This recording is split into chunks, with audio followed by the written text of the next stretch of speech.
এবার পাকিস্তানের উপর নিষেধাজ্ঞা আরোপের হুমকি যুক্তরাষ্ট্রের।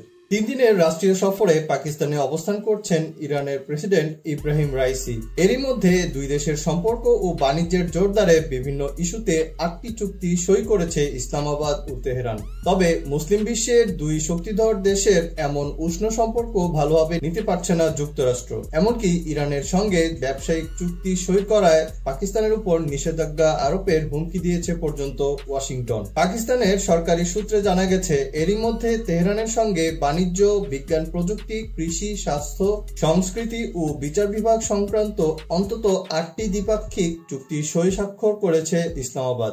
ইব্রাহিম রাইসি ইরানে ফিরে যাওয়ার আগে আরো কয়েকটি সমঝোতা চুক্তি স্বাক্ষরের কথা রয়েছে। মঙ্গলবার এক বিবৃতিতে পাকিস্তানের নাম উল্লেখ না করে মার্কিন পররাষ্ট্র দপ্তরের মুখপাত্র বলেন, কোন দেশ ইরানের সঙ্গে বাণিজ্যিক চুক্তি করার আগে মার্কিন নিষেধাজ্ঞার সম্ভাব্য ঝুঁকি সম্পর্কে সচেতন হওয়া উচিত। ওয়াশিংটনের সঙ্গে ইসলামাবাদের বাণিজ্য ও অর্থনৈতিক সম্পর্কের বিষয়ে ওই মুখপাত্র বলেন, পাকিস্তানের বৃহত্তম রপ্তানি বাজার ও দেশটিতে সবচেয়ে বেশি বিনিয়োগকারী দেশ হল যুক্তরাষ্ট্র।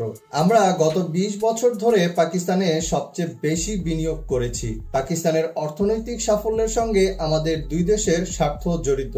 আমরা আমাদের এই অংশদারিত্ব অব্যাহত রাখব। তবে তেহরানের সঙ্গে ইসলামাবাদের ঘনিষ্ঠতা ও দুই দেশের মধ্যে সই হওয়া দ্বিপক্ষীয় চুক্তির কারণে ইসলামাবাদ ওয়াশিংটনের সম্পর্কে ফাটল ধরতে পারে বলে ইঙ্গিত দিয়েছেন মার্কিন পররাষ্ট্র দপ্তরের এই কর্মকর্তা। এমনকি বিশ্বে ইরানের অবস্থানের কারণে মার্কিন নিষেধাজ্ঞা আরোপের সম্ভাবনার কথাও মনে করে দিয়েছেন তিনি।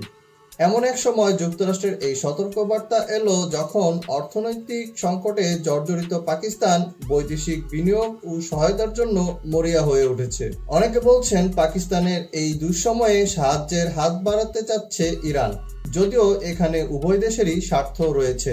সোমবার 3 দিনের রাষ্ট্রীয় সফরে পাকিস্তানে যান ইরানের প্রেসিডেন্ট ইব্রাহিম রাইসি।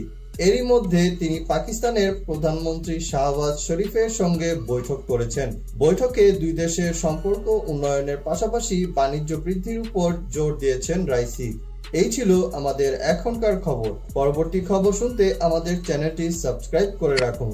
দেখা হচ্ছে নতুন কোনো ভিডিওতে নতুন কোনো খবর নিয়ে। আল্লাহ হাফেজ।